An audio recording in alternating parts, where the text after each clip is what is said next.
Hello, it's Maritza, and today is day 3 of the Dreams to Reality video training series. And I'm going to refer back to the self-empowerment formula today. I'm actually going to be going to number 2 in the formula. And I want to talk quickly about the formula. It's actually the self-confidence formula from Napoleon Hill's classic Think and Grow Rich. I've gotten a ton of feedback that you guys really like this document, and I think it is a wonderful, wonderful 7-point how to be successful and self-empowered document. Some of the feedback I received was that a few of you don't like that it says no and not, and you reworded it to be more positive, which I think is great. If that works for you, then definitely you should do that. But this language is a little bit antiquated because it's, old. Sometimes negative things can actually be very good. I think that contrary to popular law of attraction belief, where some people say, don't ever think of anything negative, in my experience and in interviewing very successful people for some of my products, I've noticed that the negative actually can be so extremely positive, because negative things get us out of lethargy, get us out of doing the same thing over and over again, and can make us so uncomfortable that we decide to take those daily actions to change our lives. So today I want to talk about number 2, and I'm going to talk about dominating thoughts, where dominating thoughts come from. So number 2 says, I realize the dominating thoughts of my mind will eventually reproduce themselves in outward physical action and gradually transform themselves into physical reality. Therefore, I will concentrate my thoughts daily upon the task of thinking of the person I intend to become, thereby creating in my mind a clear mental picture of that person. Well, a couple of things. Concentrate my thoughts daily upon the task of thinking of the person I intend to become. Clear mental picture. That is all about what we did yesterday, creating that bullseye for yourself in the 3 big life areas, which are relationships, health, and money. So really important that you did that. The other thing is, where the heck do dominating thoughts come from? We're going to go to my Law of Attraction book, and we're going to talk about that right now. And actually, for those of you who are into product creation, this Law of Attraction Action Secrets book was created from one of my 30-day teleseminar marathons. And basically, I did my teleseminars every morning, just like I'm doing these videos. And I had those transcribed. I did a little bit of editing, and I had a book. And I sell it over and over again. So for those of you who are product creators, remember that. This is a graphic from the book. And in it, it shows words as the foundation of your results. So let's go over this. Words are tools that we can use to actively guide our emotions and take the actions that we want to create what we want in our lives. So, for example, I could use some words right now to affect the way you feel. You could use some words right now to affect your own feelings, to make yourself feel bad or make yourself feel good. And you could use words to affect the feelings of people around you as well.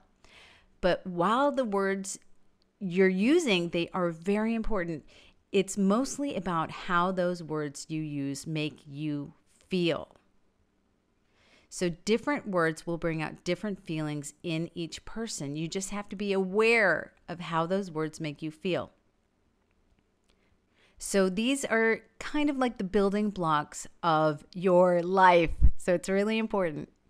So what do words do? Well, you can see that words make up your thoughts. Thoughts really are groups of words, and thoughts can be positive or negative. And then what happens? Those thoughts, those groups of words, those sentences that we're creating, those which are positive or negative, those help create our feelings and emotions, which are also positive or negative. So isn't it better to choose words that make you feel positive so that you have more positive thoughts, more positive feelings? And those feelings and emotions go and cause your actions or your lack of actions.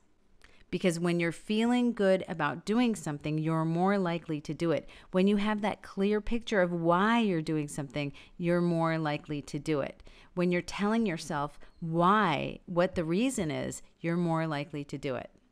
So the fifth and final box are the results you're getting in your life, which are, to you, either positive or negative as well.